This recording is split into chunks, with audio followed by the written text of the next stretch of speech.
Hey, good afternoon. My name's Tim Barker with Ag Astra. One of the most common questions that we get with all of our farm customers, we represent farmers across the Midwest and help them try to analyze when to market their grain. One of the most common questions we get is, "Hey, I have a bid of X today.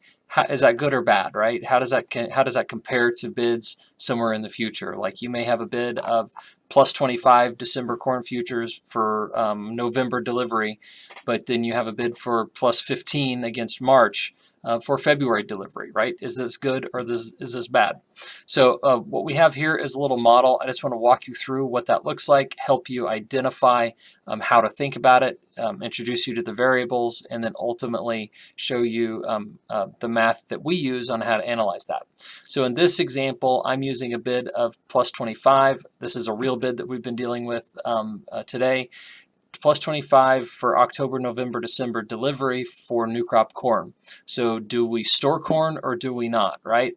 The spread to next July is 35 cents, actually closed at about 36. I'll use 35 for today.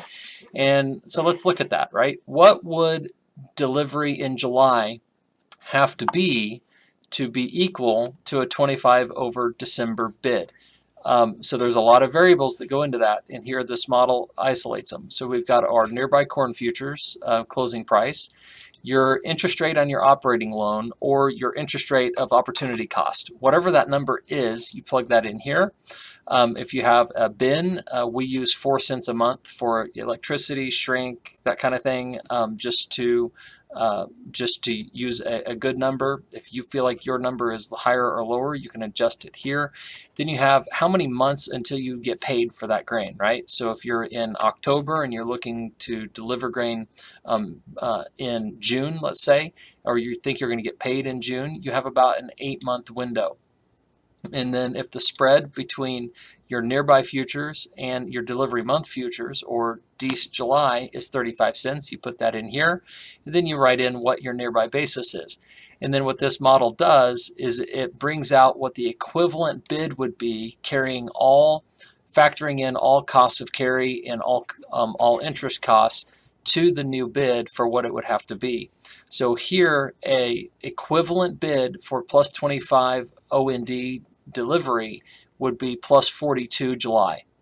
So if you have to just look at that and say, do I think that my basis bid against July is going to be 42 or better? And if it's going to be better than 42, then you have a shot at making money carrying corn. If it's not going to be better than 42, then you're way better off taking that number. So many people get hung up on this number right here and they forget to do the rest of the math. They look at, oh my gosh, July corn is 436 today and December is 401 today. Man, that's 35 cents of carry. I should do that. But then they don't take any other action, and what typically happens is basis may come up a little bit, futures fall, and especially in an environment like this one where we have a massive crop coming, these markets are pulling to full carry. But at least in our area, the market is calling that corn to market because it's saying, hey, we may be shorter. So even though a number may be higher in the future, it doesn't necessarily mean that you're making money, because it costs you 6.5 cents a month to carry it if you have a 7.5% interest rate and a bin. If you have a bag and you think it's only 2 cents a month to carry it in a bag, then here's your number. You've got to be 26 over July to be equal to 25 over Dece. That's how important that carry number actually is to you. It just dropped it significantly, right? Okay, so you can do that for any grain. You can do any delivery window, any month. You just have to input these variables.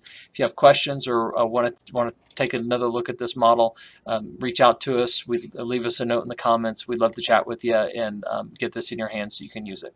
Have a great day. We'll talk to you later.